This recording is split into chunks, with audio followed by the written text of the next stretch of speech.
Hello everyone, আসসালামু আলাইকুম। কেমন আছো তোমরা সবাই? আমি আলহামদুলিল্লাহ ভালো আছি। আজকের দিনটা ছিল সত্যি অসাধারণ। আমরা সকালের দিকে রওনা দিলাম নৌকায় করে, গন্তব্য সেই বিখ্যাত লাল শাপলা বিল। নৌকা চলতে শুরু করাতেই চারপাশে শান্ত পরিবেশ মনটা একেবারে অন্যরকম করে দিল। বাতাসে হালকা ঠান্ডার ছোঁয়া, দূরে নরম রোদ আর জলের উপর ভেসে হাজারো লাল শাপলা, যেন এক স্বপ্নের রাজ্য।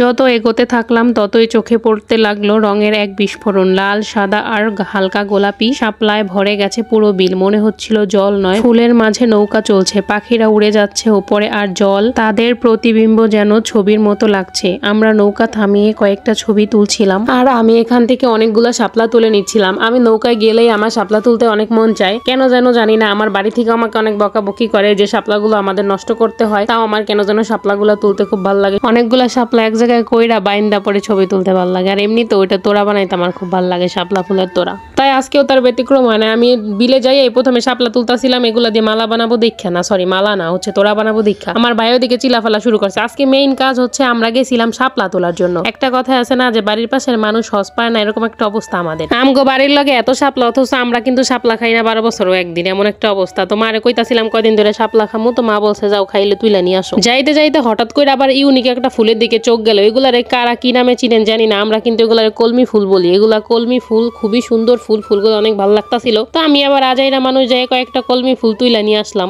এই ফুলগুলা কিন্তু সচরাচর দেখা যায় না, খুবই ইউনিক। এগুলাও কিন্তু পানির মধ্যেই হয়, আমি যতদূর জানি কলমি পানির মধ্যেই হয়। এই দেখুন আমরা কতগুলা শাপলা তুইলা লই আইছি, কত সুন্দর শাপলা। শাপলার কালারটি দেখছেন, পাগল হয়ে যাবেন শাপলার কালার দেখলে। এত সুন্দর শাপলা জীবনে কোনোদিন দেখছেন আপনারা? আমার মনে হয় না। আমার কাছ থেকে দেখেন। এখন কিছু লোক কইবো এই মেয়েটি কি পাগল হয়ে গেছে নাকি, শাপলার এত সুন্দর কইতাছে কি লেগে? সত্যি কিন্তু সুন্দর। নরমালি বেশিরভাগ শাপলা কিন্তু কালো কালারের হয়, আর আমরা যেগুলা তুলছি সবগুলো একদম নীল, মানে এগুলা সাদা কালার হবে রান্না করলে। এত সুন্দর লাগতাছে শাপলা তুইলা। কিন্তু আমি পুরোপুরি খুশি হইতে পারি নাই, কারণ হইতাছে আমি তো শাপলা বিলে আজকে আইছি, আমি তো বিলটারে সুন্দর করে দেখতে পারি নাই, ছবি তুলতে পারি নাই। আর মেইন কথা হইতাছে যে আমি ওই যে ফুলগুলো উড়াই তোরা বানাইতে পারি না, আমার ভাইয়েরা মানে বানাইতে দেয় নাই। তো আমি শাপলাগুলা নিয়ে বাড়িতে গেছি, বাড়িতে যাইয়া আমার ভাবিরে কইছি এখন আমি ছবি তুলতে পারি নাই, সুন্দর করে ভিডিও নিতে পারি নাই, তুমি কি আমার নিয়ে নৌকায় যাইবা নাকি আমি এখন তোমার বাড়ি থেকে চলে যাবো? পরে বাদ দয়া ভাবি আমার নিয়ে আবার নৌকায় গেছি। এবার আমগো শুরু হয়েছে দ্বিতীয় ভ্রমণ, মানে এক সকালবেলায় দুইবার নৌকার ভ্রমণ হইলে যা হয় আর কি। তো আমি হচ্ছে আমার বাইরে রাইখা শাপলাটি বাড়িতে রাইখা ভাবিরে নিয়ে আবার নৌকায় রওনা দিলাম। ভাবি নিয়ে গেছে আমারে, কারণ হইতাছে আমি রাগ হয়ে গেছিলাম ইমামের উপর, মানে আমার ভাইয়ের উপর, যে আমার কি লেগে শাপলা তুলতে দেয় নাই, মালা বানাইতে দেয় নাই, আমার মন মতো করে ভিডিও করতে দেয় নাই। তো ভাবি আবার কইতাছে ঠিক আছে চলো এবার আমি নিয়ে যাইতাছি তোমার কোন জায়গা যাইতে হইব। তো এবার হচ্ছে আবার হাতে দুগ্গা চুরি পরে লইছি, যেটু ভিডিও যখন করমু দু একটা শর্ট ভিডিও বানামু সুন্দর করে, দুইটা চুরি পরে যায় হাতের মধ্যে। এবার আমরা রওনা দিছি একদম শাপলার রাজ্যে, কারণ আগের বার আমরা যখন গেছিলাম ওইখানে হচ্ছে শাপলা তুলতে গেছিলাম, আর এবার যাইতাছি লাল শাপলার রাজ্যে।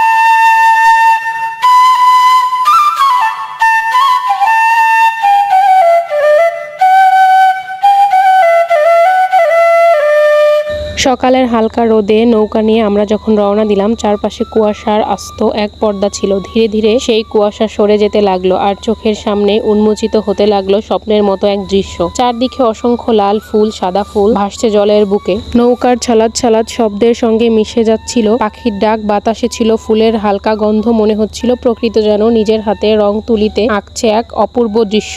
আমরা ধীরে ধীরে ঢুকে পড়লাম, নৌকা যেন ফুলের মধ্যে হারিয়ে যাচ্ছিল। জলের ফুলের প্রতিচ্ছবি দেখে বোঝাই যাচ্ছিল না কোনটা আসল আর কোনটা প্রতিধ্বনি। মাঝে মধ্যে নৌকা থামিয়ে আমরা কিছু ছবি এবং ভিডিও তুলেছিলাম, যেন প্রতিটা মুহূর্তকে ধরে রাখতে পারি চিরদিনের জন্য। এক এক জায়গায় ফুলের ঘনত্ব এত বেশি ছিল যেন মনে হচ্ছিল নৌকা ফুলের বিছানার উপর দিয়ে যাচ্ছে।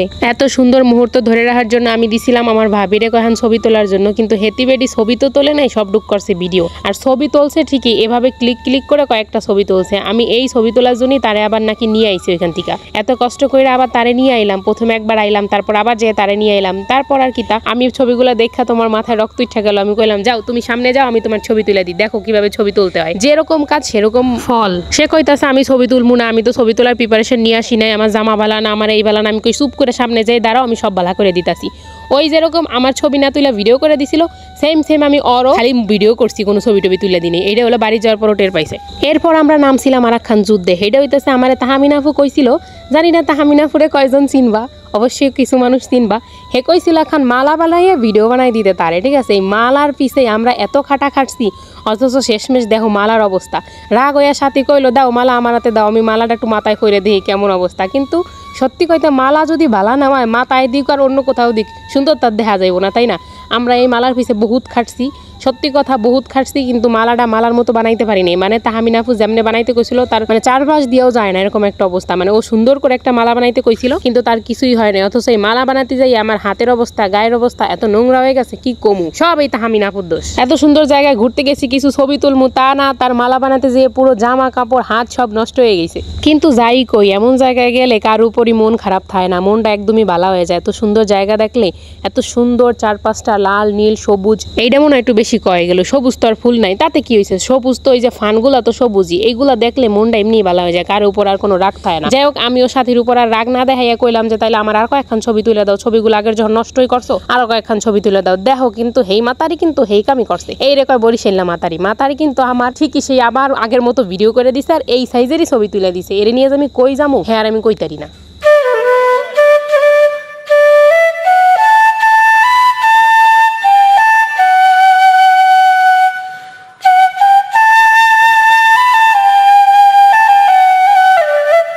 আমরা নৌকা আবার থামিয়ে কিছু ছবি তুলছিলাম। প্রতিটা কোণায় যেন একটা স্বপ্ন লুকিয়ে ছিল। প্রকৃতির এই রূপ, এই সৌন্দর্য, নিস্তব্ধতা একেবারে চোখে দেখলে গেঁথে যায় মনের অজান্তে আজীবনের জন্য। সত্যি বলতে লাল শাপলা বিল শুধু একটা জায়গা নয়, এটা এক অনুভূতি।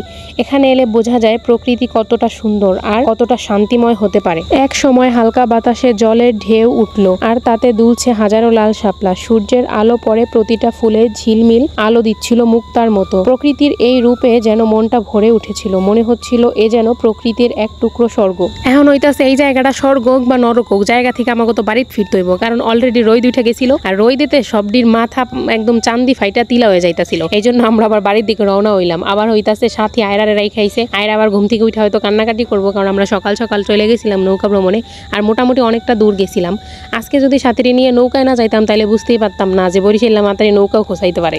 আমি তো ভাবছিলাম বরিশাল্লাই মাতারি আইনা আমরা মনে হয় ঠকছি, কিন্তু এখন মনে হইতেছে আমরা জিতছি। মাঝে মধ্যে যদি আমার নৌকায় যেয়ে ভিডিও করতে হয় তাইলে তো মাতারির সাথে করে লয়ে যাইতে হইব। মানে সত্যি আমি জানতাম না যে সে এত সুন্দর নৌকা খুঁজাইতে পারে। আমার নর্মালি মনে হয়েছে সবসময় যে ছেলে মানুষ হয়তো নৌকা খুঁজাইতে পারে, কিন্তু মাইয়া মানুষ যে এত সুন্দর নৌকা খুঁজাইতে পারে আমগো ভাবিরে না থাকলে কিন্তু সত্যি বুঝতাম না। মানুষে কয় বরিশাল্লা মাতারি অনেক গুণ, আসলে মনে বরিশাল্লা মাতারি অনেক গুণ, আজকে বুঝতে পারলাম। এখন একদল মানুষে কিন্তু কইবেন না যে ভাবিরে কি লিগা মাতারি কই, মাতারি কর কারণ আছে, কারণ বরিশাল্লা মানুষ মাইয়া গো মাতারি কয়। তো হে যদি বরিশাল্লা সাথে একটু বরিশাল্লা ভাষা না দিলে এই জন্য বেডিরে বারবার মাতারি কইতাছি। আপনারা যেন আবার মাইন্ড করেন না, আপনারা মাইন্ড করলে আমার কিতা, আমার যারে কইতাছি হে মাইন্ড না করলে হইতো, আর আমি জানি হে কোনোদিনও মাইন্ড করবো না। চলুন তাহলে ব্যক্তিগত কথা বাদ দিয়ে আমরা সে আমাদের ভ্রমণে ফিরি। দেখেন কত সুন্দর লাল শাপলা।